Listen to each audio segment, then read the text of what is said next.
You're tuned to Mission Driven, Volunteer Powered, WMNF Tampa, where music, news, and culture collide. The WMNF Fall Record and CD Sale takes place in our live music studios, Saturday, November 16th. Mix and mingle with the WMNF community while you find hidden treasures all in good condition and priced to move. Classic rock from the 60s, 70s, and 80s. Jazz. Soul.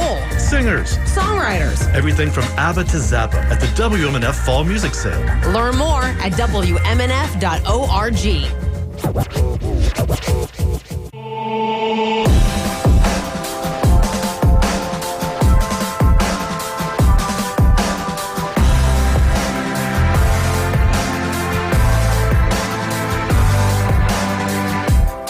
You are tuned to WMF Radio 88.5 FM.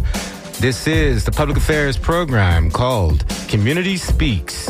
My name is Patro Mabili, your host for this program. Of course, it's an opportunity to talk with you, the community. As early voting kicks off today, the race to the White House is moving into the final stretch. Voters in Florida face some referendum items, one which protects reproductive choice in Florida. Governor Ron DeSantis' administration was caught and blocked by a judge after trying to force a political ad supporting Amendment 4 off television. And also, with a woman in the race for the White House, questions about the quality of life, balancing life, work, and how challenging it is for women in everyday life.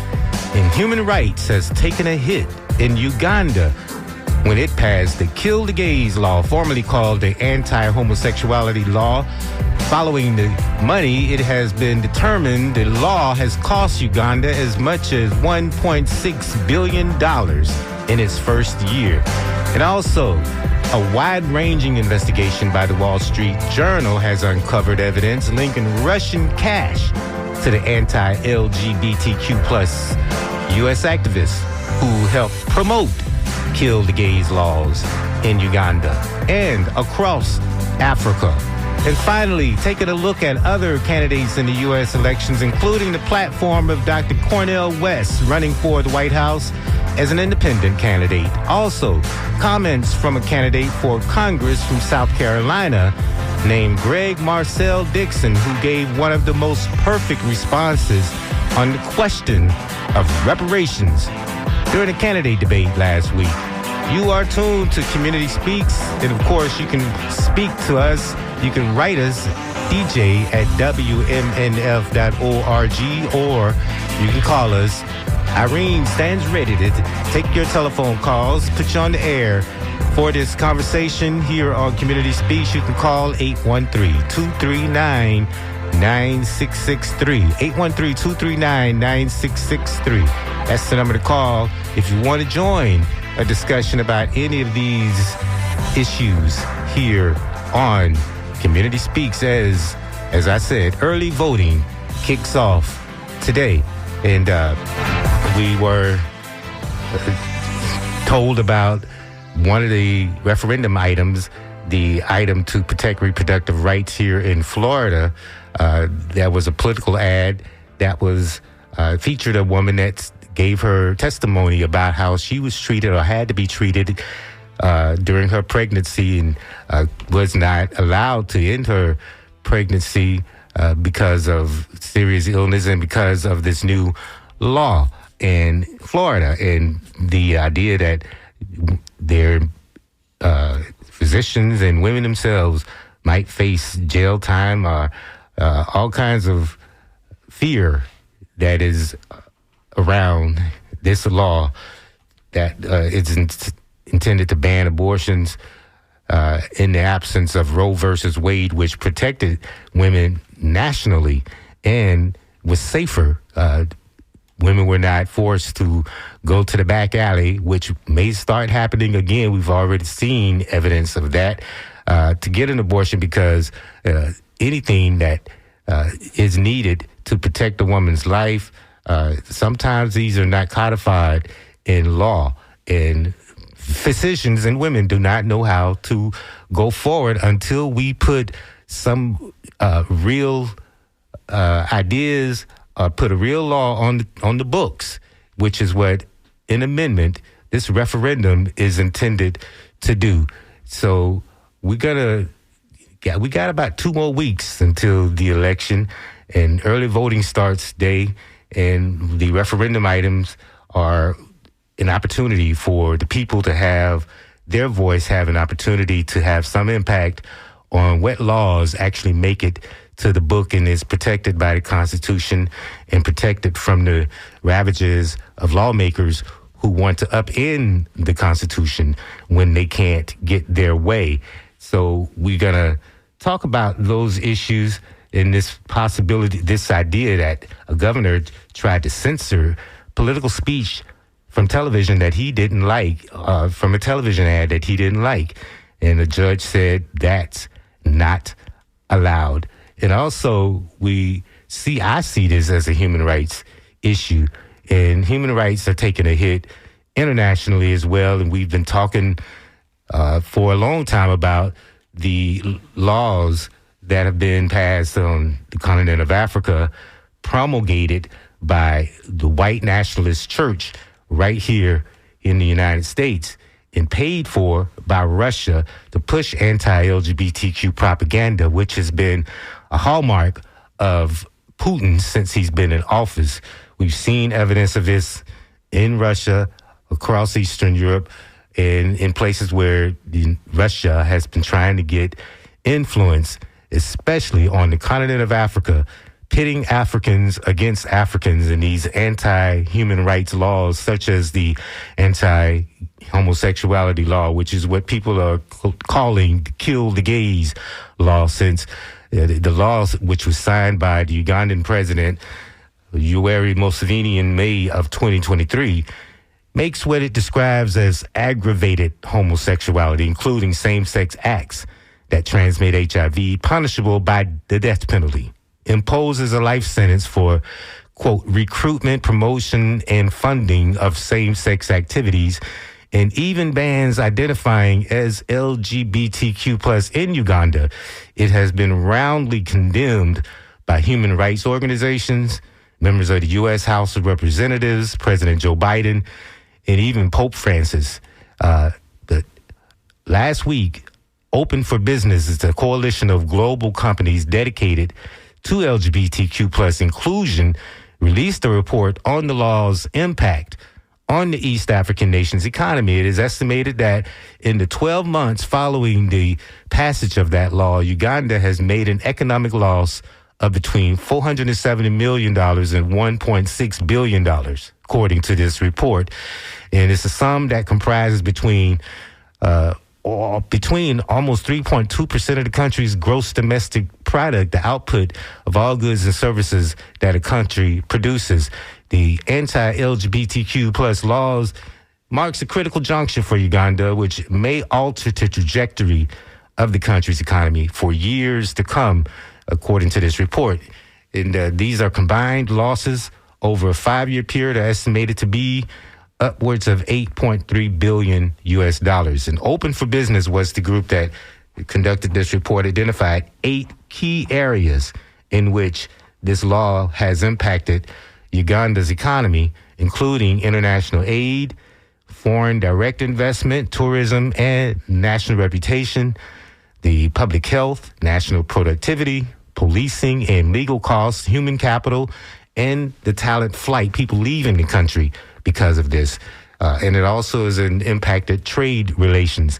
In January, the U.S. removed Uganda from the list of nations eligible to benefit from the African Growth and Opportunity Act, which allows eligible sub-Saharan African nations to export over 1,800 products to the United States duty-free.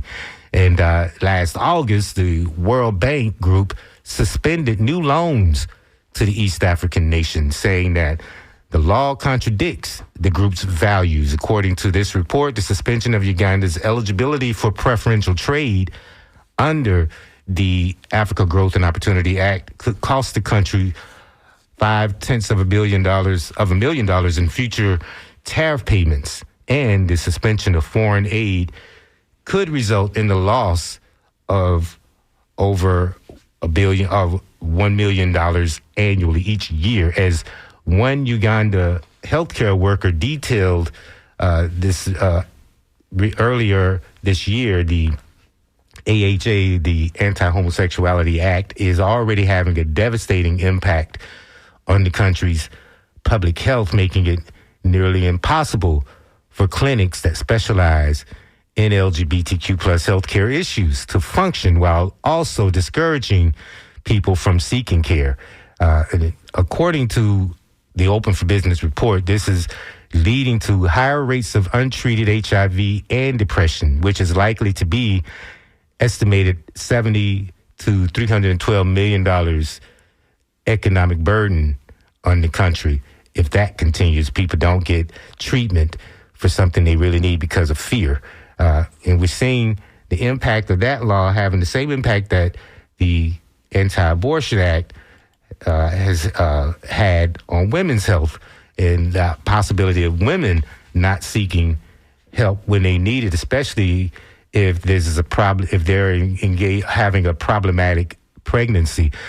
So we see how the right wing plays its politics and how it impacts people's human rights, whether it's here or in the United States. But when it comes to Uganda, the fact that there's also been another report that has shown the hidden hands at work.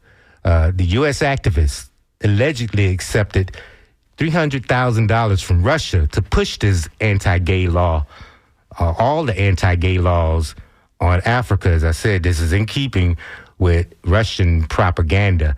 There's a wide-ranging report, and this report was by the Wall Street Journal itself. It uncovered evidence linking Russian cash to this anti-LGBTQ U.S. activists who helped promote Kill the Gays law in Uganda and across Africa. The publication found a large infusion of Russian cash helped fund an international conference in Uganda organized by Mormon anti-LGBTQ plus activist Sharon Slater and her Arizona-based Family Watch International organization to promote this deadly queerphobic laws on the continent. Emails, WhatsApp messages, and interviews with conference attendees indicate Russia transferred $300,000 to help cover the costs of this March 2023 event, this conference, which occurred around the passage of Uganda's precedent-setting AHL law, which mandates the death penalty, as I said, for repeat homosexual offenders. Days before the conference, held in Entebbe along the shores of Lake Victoria, Uganda, Parliament lawmakers received an email carbon copied to this activist named Sharon Slater, the conference organizer, confirming that the Russian embassy had just completed the transfer of cash. And despite the email evidence to the contrary, Slater, of course, denied any knowledge of Russia's contribution to her campaign. And she told the Journal that she and the Family Watch never had any involvement with the Russian government on any African issues. Clearly, that's a lie. She also claimed at the conference, attendees, including her and representatives from 20 African nations, agreed to a common set of principles. Among them were a pledge to outlaw homosexuality and another to legally define a person's gender as either male or female. So these people are hard at work, not only in this country, trying to tell people how to live their lives. They're getting paid for it from Russia, and they're doing it across the continent of Africa. Similar laws modeled on both Uganda's legislation, which Slater herself spent years helping draft, and Russian President Putin, his gay propaganda laws have passed or are making their way towards signature in places like Kenya, Ghana, and other African nations. This whole thing is intended to pit Africans against Africans. Slater and Family Watch have spent decades spreading this version of this hate and this hate across the African continent with a message that has resonated with allies in opposition to what they have called decadent Western values, including right-wing Catholics and Christians in Africa and Russia's Orthodox Church. Western countries and the United Nations This activist, Sharon Slater, has stated repeatedly are working to mainstream homosexuality and transgender ideology into the laws, policies, and programs of every African country. So she's been using that rhetoric, this fear-mongering, to get Africans angry at other Africans and pass these hateful laws which violates people's human rights.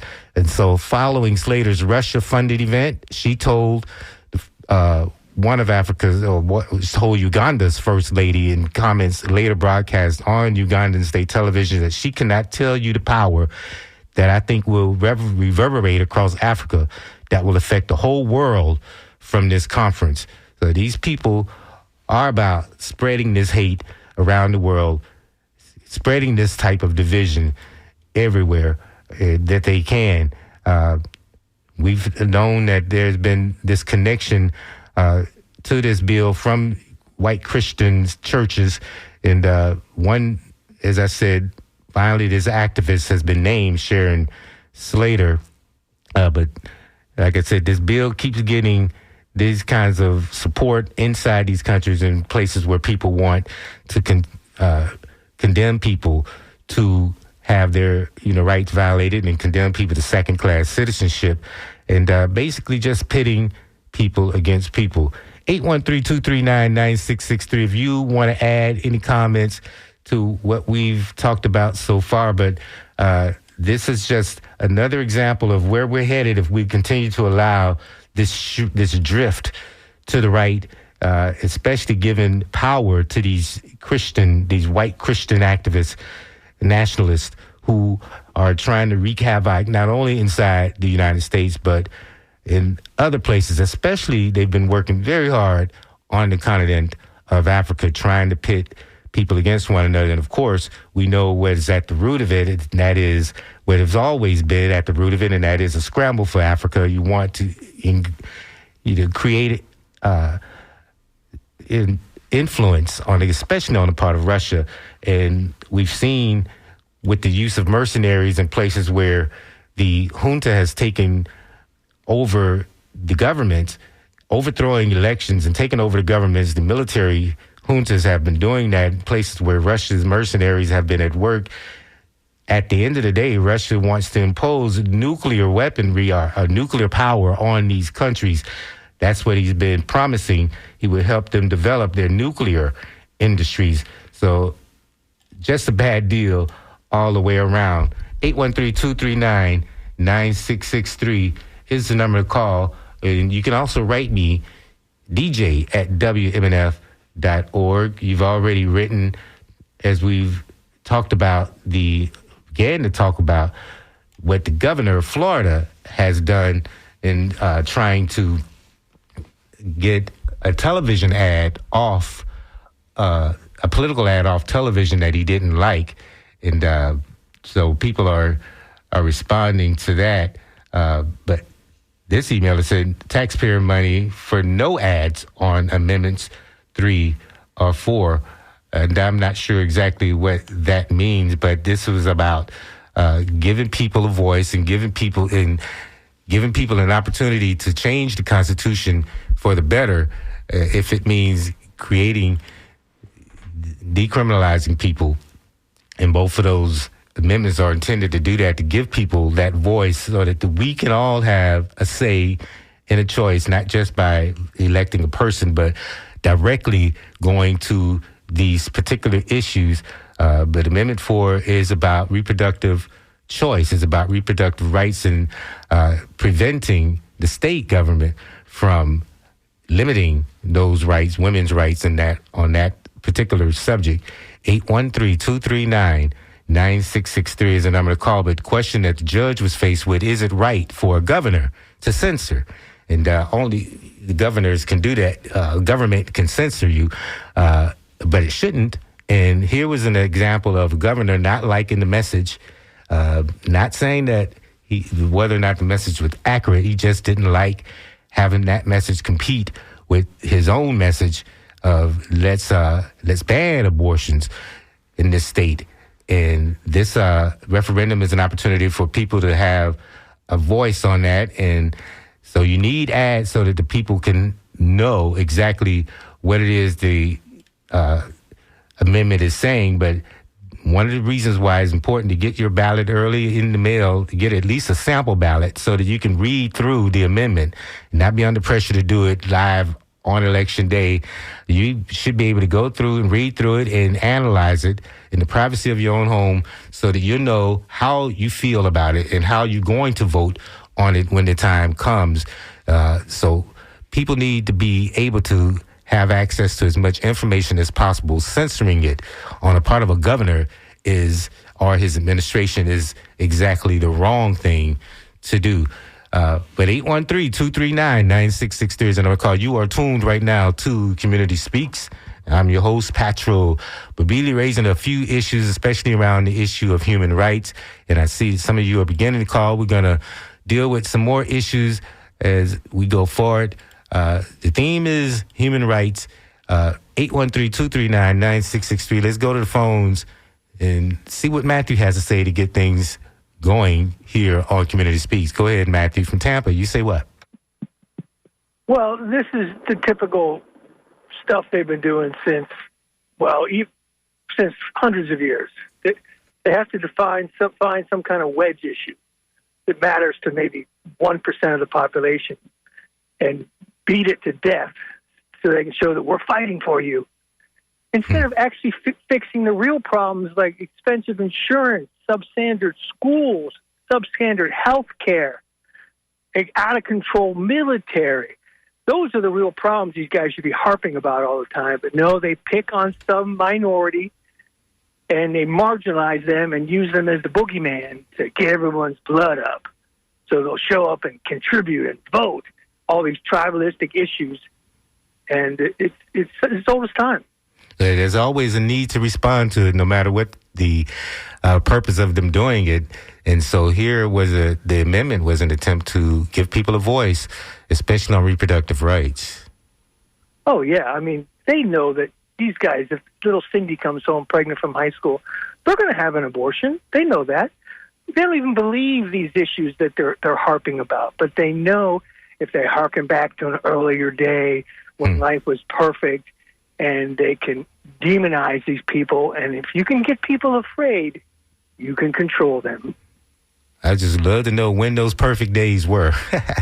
Yeah, but I know in their mind, they want to take us back. I thought it was to the 1950s, but according to Arizona, they harken back to an 1860 law to ban women's reproductive rights. Yeah, and if it was in reverse, if they would be up in men's organs, that would never happen. But here's another minority class, as far as power goes, certainly, that they can marginalize just in a horrible way to drum up money and support. Yeah, it sounds like it's backfiring because the judge said you can't censor political speech that just because it didn't go your way. Oh, yeah. And this is something that disturbs me. I found out not too long ago. Back when they were forming the Constitution of the states, they always had this fear that the rabble, the common man, was going to take over and it would be mayhem. So the gentry, which all our founding fathers are members of, put in these two loopholes. One was the electoral college that skews the votes towards the white farmer, and the other was the ability to contribute to candidates' races. Madison assured his wealthy friends that don't worry, you'll still be able to buy politicians in this system. And we saw that play out right after the Civil War with Rutherford B. Hayes, who was called Rutherfraud B. Hayes because of the way he used money and power to get elected. Yeah, money. The purpose of government is to protect the poor from the rich. And it's been totally ruined. It's horrible. The government does not protect poor from the rich. They only do the bidding of the rich contributors. They're Republicans 100% and Democrats 92%. At least the Democrats try to help the little guy. They try to push through. Of course, they're stymied and blocked by all these technical rules in Congress. But they can't get anything done. The Republicans never once try to help the common man. Yeah. And that's it. That's an interesting take. And I wonder if other people see it that way. Thank you, Matthew. All right, brother. Thank you for your call. 813-239-9663. And the Electoral College, of course, is an anachronism of the past, but it does give more voting power, more representation to so-called smaller rural states, because they claim that the cities would dominate in national elections or presidential elections always if they didn't have the Electoral College in place. But, what do you think? 813-239-9663. But reproductive rights, these measures are on ballots in 10 states after heated debates over terminology and the impact. And, of course, the terminology was challenged right here in Florida as well. But we're seeing in 388 places nationwide, the Voting Rights Act requires elections information to be available in each community's native language. So the Navajo and in Arizona are getting more written translations than most other tribes. Wonder how that's working out here in Florida. 813-239-9663 is the number to call. More people should be able to understand what is in an amendment to the Constitution and what every word means and what the outcome actually means. So, in such places, these have to be put in different languages in many places, including native languages, including Spanish. And so we're just wondering how, widespread the information is and whether or not this is also an opportunity to use this information in whatever language they're going to use it. But we'll keep watch on the amendments as we make our way to Election Day. And as I said, early voting here in Hillsborough County starts today. Wherever county you're in, call the supervisor of elections or go online to the supervisor of elections office and find out whether or not early voting is started in your county. We have elections county by county, and we have presidential elections state by state, and it makes it difficult for the popular vote to always come out on top. Sometimes the Electoral College overtakes the popular vote, but we're going to continue to cover every aspect of these elections as we move forward today, trying to focus on the amendments to the Constitution, but also on human rights inside this country and internationally. And we're going to continue to look at all of these aspects as we look in places like New York. New York's Prop 1 would protect against unequal treatment based on sexual orientation and gender identity and gender expression, pregnancy outcomes, and reproductive health care and autonomy. Supporters say this covers abortion. A judge declined their request to make the official English description say so explicitly. So I think there's some shenanigans that can be carried out in that way as well. 813-239-9663 is the number to call. If you want to write me here on Community Speaks, you can write DJ@WMNF.org. But please give us a call and chime in on what is going on. And besides the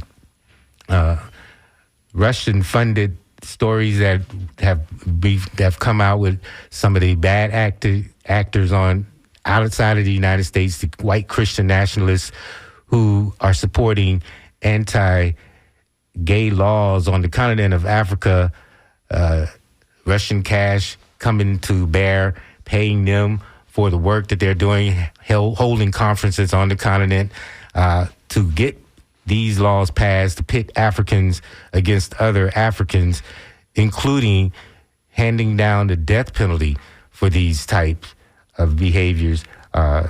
These people want freedom, and this is definitely a way that we are now judging the human rights of countries, is how they are judging, how they're passing laws against women, against the LGBTQ community. This is how countries, get their ratings on human rights. And we judge them based on how these laws are impacting people. And so if you're in solidarity with people, these are the laws that we are looking out for. But Sharon Slater, and Family Watch, and these churches, we're looking at you. We're looking at your behavior on the continent and how you are contributing to violating people's human rights, and how much you're getting paid to do it, especially from Russia, because you're just carrying out Russian propaganda in the process. 813-239-9663. I see Jenny in Dunedin is calling. If you're driving, see if you can pull over, because I understand that when you're driving, it's very difficult to hear you. But we'll go to your line and see what you have to add to this conversation that we're talking about laws and how it is impacting people's human rights. Go ahead, Jenny. You're on. Hi, no problem. I'm in my neighborhood, so I'm pulling into my driveway. I just want to bring into the conversation that this Amendment 4 on abortion was on the books before, and we voted for a 15-week ban, which I voted yes on because I figured it was a compromise. At least we were going to get it in the Constitution, and hopefully a girl would know by then. But now, then DeSantis came along and changed that 6 weeks, and I said, how can that be? And so I actually read the statute of this thing that we had voted in, and what it said was that there was a right to it, and the legislature was to decide what the limit was. So that was how, with his Republican legislature, he changed it to 6 weeks. To me, that should have been illegal to begin with. And I have not, and I'll sign off because I haven't read the current amendment, but I'm just hoping that we get a better result from this amendment, because we've already been down this road once, and DeSantis came along and changed it along with his buddies in the legislature. We had voted on 15 weeks, and they just came along and changed it. Yeah. So thanks for letting me air it, and then you can talk about it. All right? Thank you. Thank you, Judy. Thank you so much for calling. And yeah, they were trying to run interference. And so by changing it from 15 to 6 weeks was an attempt to make it impossible for compromise. Sometimes 6 weeks is, before a woman even knows she's pregnant. So he knew what he was doing by basically putting up a wall, making it impossible to especially recognize a woman's privacy rights, which was the issue when this first came up in the state of Florida. You were already automatically violating a woman's privacy, which is why they probably didn't go as far as the Texas law, which meant that any citizen of Texas could sue a woman, I guess a woman and her doctor or her hospital, if they find out she's planning on terminating a pregnancy, even in the case of saving the woman's life. 813-239-9663 is the number to call. But we are responding, talking about these amendments, looking at these amendments in the context of protecting people's rights and protecting especially people's human rights. 813-239-9663. We should know who the players are, and the players we're seeing in this country and on the continent of Africa, are these white Christian nationalists who have been trying to impose their will on everybody for a long time. We see that Justin Trudeau of Canada testified that Russia funded Tucker Carlson and Jordan Peterson in support of their anti-vax COVID claims. So they've been working really hard to destabilize people politically in many places around the world. And to what ends, I don't know. I guess power, money. And as I said, you can always follow the money and find oftentimes behind these efforts is Russian cash, trying to gain influence wherever it can. The claims were made in terms of the anti-vax was made during the so-called Freedom Convoy protest staged by truck drivers in Canada that year. If you remember, in 2022, the truck drivers were supposedly staging this, they were blocking goods from getting in because they were mad about these restrictions that were meant at the time to keep us safe. And I don't know, that was just a story that I thought it was important to add, because these people are busy funding this destabilization, and Russia is oftentimes behind it. There's a through line of Russia in the root of a lot of these stories. 813-239-9663 is the number call. We're also looking, when we talk about elections, we're looking at some of the campaigns of some of the lesser known candidates. One of those is a candidate named Marcel Dixon, Greg Marcel Dixon in South Carolina, which is an interesting place to hold a particular debate on the subject of reparations. One of the places where slavery was practiced, one of the most chattel slavery was practiced. And so it's important to look at how things have changed, how people, especially black people's power, have come to bear on elections since the Voting Rights Act of 1964. That has done a lot to dwarf the intent of the Electoral College. And black people have really been very influential electorally. And so the issue of reparations came up in their recent debate in South Carolina, as Marcel and these other candidates were running. They're looking for a seat in the U.S. House of Representatives, which right now is it has a slight advantage for Republicans. So the Speaker of the U.S. House is a Republican. So we know that issues of reparations is not going to be talked about. There's not going to be a real serious intent to look at what can possibly be done. And but I thought, and so did some of Marcel's candidates, thought that this was one of the best explanations for reparations. So we'll listen to those comments by this lesser-known candidate, and his name is Greg Marcel Dixon, and see if this will help his chances at becoming a representative in the U.S. House of Representatives. Here's Marcel talking about reparations and the contradictions surrounding the arguments. Reparations is not based on race. It's based on status. A black person who comes here from Nigeria or Jamaica or Brazil, they're not owed a penny from America. They chose to come here. We are talking about the people who are freedmen, the descendants of people emancipated by this country. We still know those people because you are one of those people. I am one of those people. A lot of those people here in the audience, I just told you I could break down my genealogy. My dear Nana was 101 when she died. My great-grandfather just died 3 weeks ago. He was 100. He remembers fighting alongside white veterans in World War II. He remembers coming back and seeing his white veterans get homes and lands and pensions and the door being slammed in his face. And we are going to say that America that says liberty and justice for all, that's okay, get over it, keep it moving, while we have to hear never forget for everyone else's tragedy. And as far as from where reparations will come, I need people to stop thinking it's going to come from their tax dollars. Look at all the trillions that America spends right now.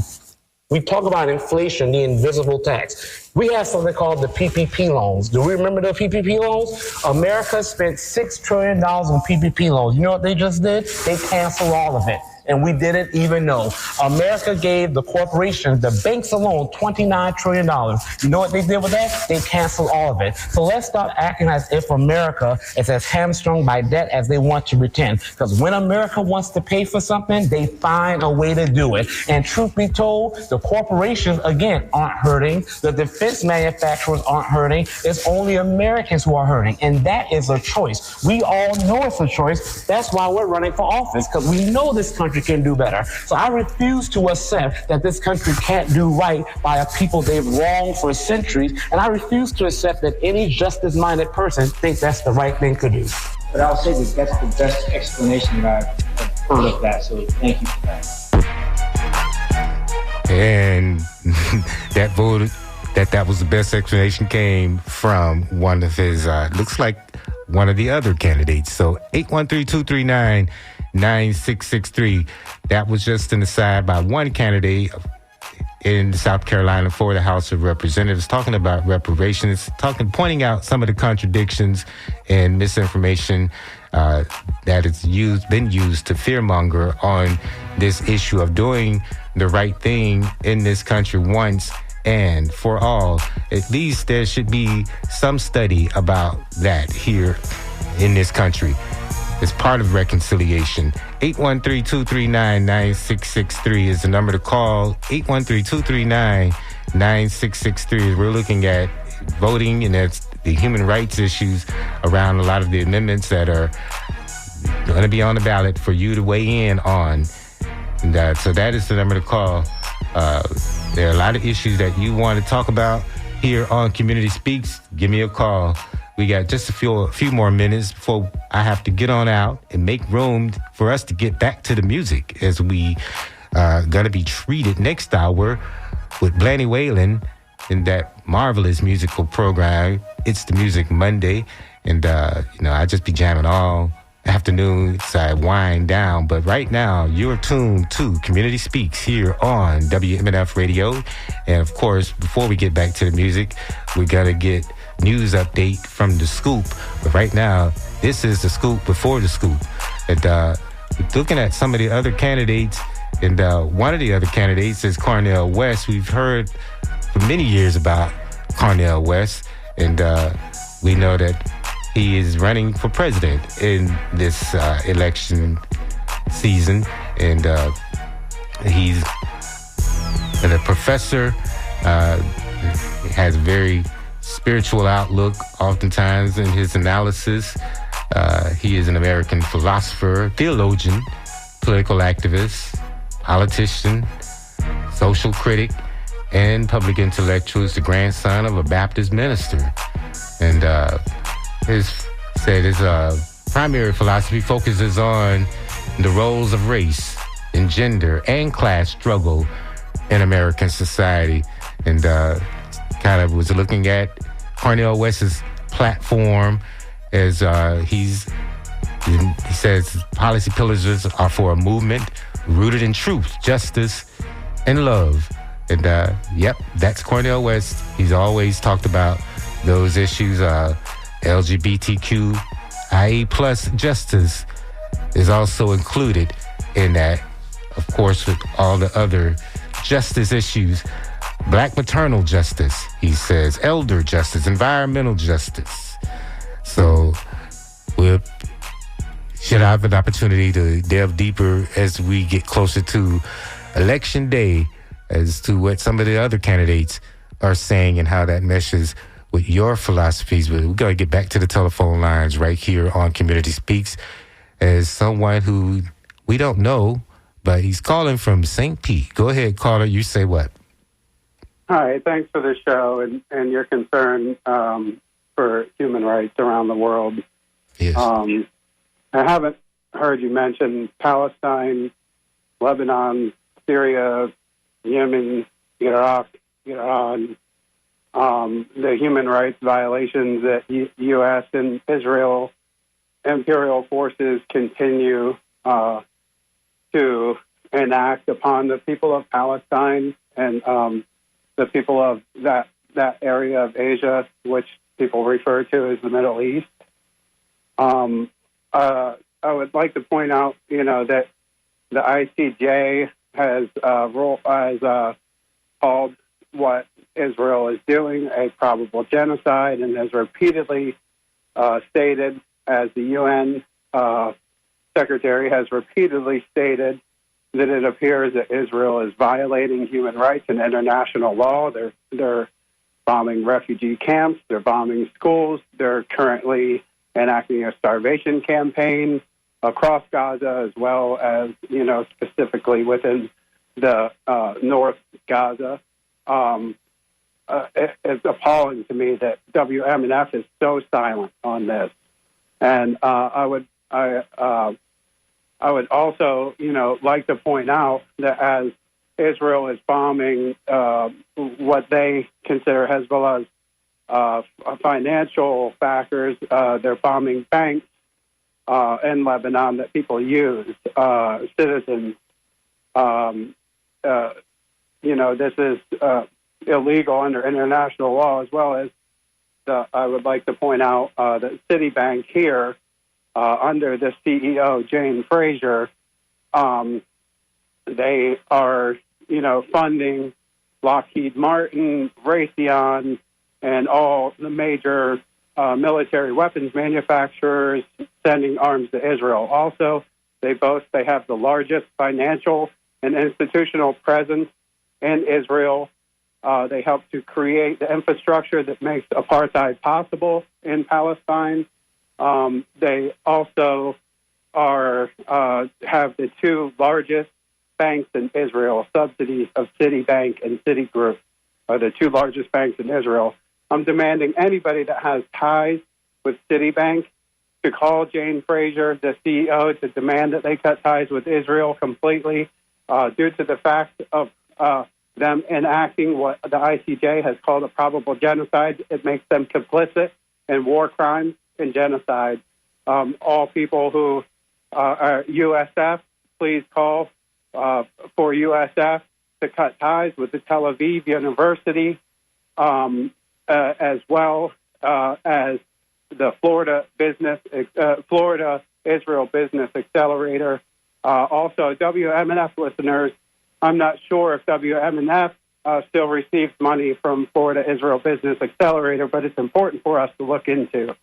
I appreciate you giving me the time to speak on these human rights issues, and I would hope that you would pick them up and continue to speak out against the genocide and the absolute massacre that Israel is attempting to enact across as far across Asia as the world will allow. Thank you for your call. Let's see what Ben has to say, and I think those are interesting points that you've made. But I think WMF has always been about peace, and we're trying to get some kind of idea of what role everybody has played in the crisis that is happening right now. Go ahead, Ben from Seminole. Yeah, after that long-winded conversation, I'll try to keep it quick. But hey, I wanted to ask your opinion. Where would people go if you're starting to feel the response of maybe being even threatened by people that friends, neighbors, whatever, that are getting real touchy out there, and I feel the threat of violence is right on the brink, and I want to almost report somebody to the FBI or the Department of Homeland Security. Who do you report threats to? Yeah, I would take it wherever you feel you need to. If it's happening in the state of Florida, maybe you should also report it to the Florida Department of Law Enforcement, just so they could be on somebody's radar, because threatening political violence is unacceptable. That's another way of suppressing people's votes. That's the way black people were suppressed all during Jim Crow, is through violence, through the threat of violence. So no, if you feel that you're being threatened, report it any and everywhere and put everybody on record for knowing about it, and including the FBI if you'd like. But I would start in Florida with Florida Department of Law Enforcement. You think anything would get done in Florida, in this state? I don't know. It's hard to say, but it'll be on record. It certainly would put them under pressure to do something and to even condemn these people who probably support certain parties in this state. Oh, yeah. Especially the Proud Boys, who have been hired by people in this state. I'm dealing exactly with that situation. Oh, man. And I think that they are, I would say it's a Proud Boy connection. Yeah, keep them reported. And you can also, I think you can even start a sort of database of your own that you can share, through Messenger with groups of people, if you'd like to do that as well, just so everybody would be under pressure to know that this violence is happening in the name of the right wing. Yeah. Well, that's how I feel. I'm feeling it. Let's tell you that. I'm just a nobody. Yeah, you're somebody. You got to make it known what's happening to you. Hey, Ben, thank you for your call. Thank you. All right. I'm going to get on out. Got one more call. Go ahead. Solar from St. Pete. Thank you for calling. You say what? Kudos to the caller speaking about Palestine. Palestine and Lebanon, that's the real issue. Let's start talking about Russia, the U.S. You know, I hate to cut you off, but you can't just pick and choose. Russia is just as big a problem, especially for the continent of Africa. And, you know, we could talk about Palestine all day, but what role did, you know, the Palestinian leadership, what role do they play? What role does Hamas play? How are they going to be condemned? You know, Solar, I think that's incredible. I'm glad you called. We're running out of time. I want to see if we can get some more callers in. We can talk about people's human rights without saying that, you know, the issues of human rights in one place is not important because, you know, what's important to you are only the ones that are important. You know, I can appreciate that, Solar, but, you know, you guys, you team up to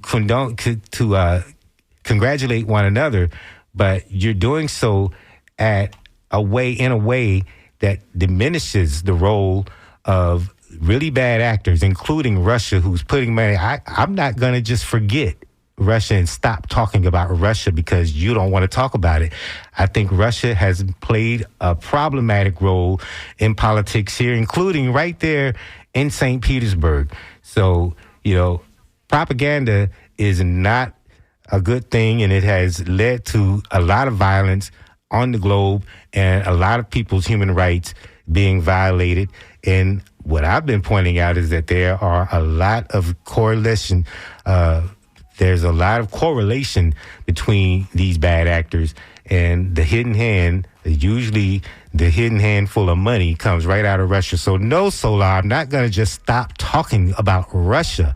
That's an important player in terms of what has been happening. And we're not going to understand what is happening on the globe if we just stop talking about it. 813-239-9663. Maybe we have a few more minutes, maybe not. If you don't call, we're going to go ahead and get on out and make room for the music program that comes our way. Getting back to the music, it's the Music Monday. But first, we're going to get news update from The Scoop, which is locally produced right here at WMNF, locally produced by our illustrious news team. But yeah, we're just not gonna not talk about something because it's problematic for you and your side. But yeah, we could talk about Palestine. A lot of people are talking about Palestine, but nobody's talking about the solutions. And it's just the same problem over and over and over again. And I think the Palestinian people are not being served well in that process. But that's my time. Unfortunately, we're out of time. We're going to go ahead and get on out and make room for what comes next. I think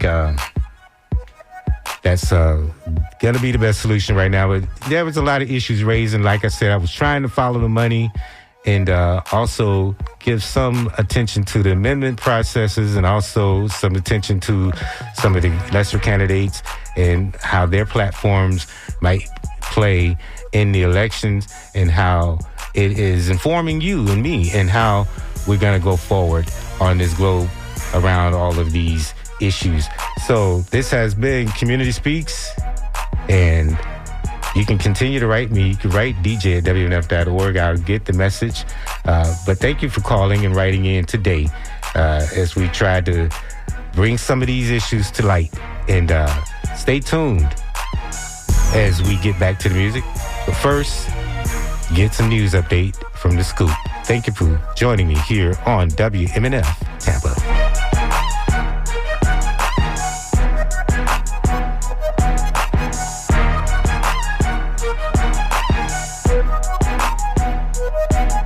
Hey y'all, this is Michael Franti, and this is WMNF Tampa. This is The Scoop for Monday. I'm Megan Bowman with the WMNF News headlines. If you want to vote by mail and haven't requested a ballot, you're running out of time. The last day to request one is October 24th. Brian Corley is the supervisor of elections in Pasco County. He says it's better to get it done early so you don't miss the deadline. On November 5th,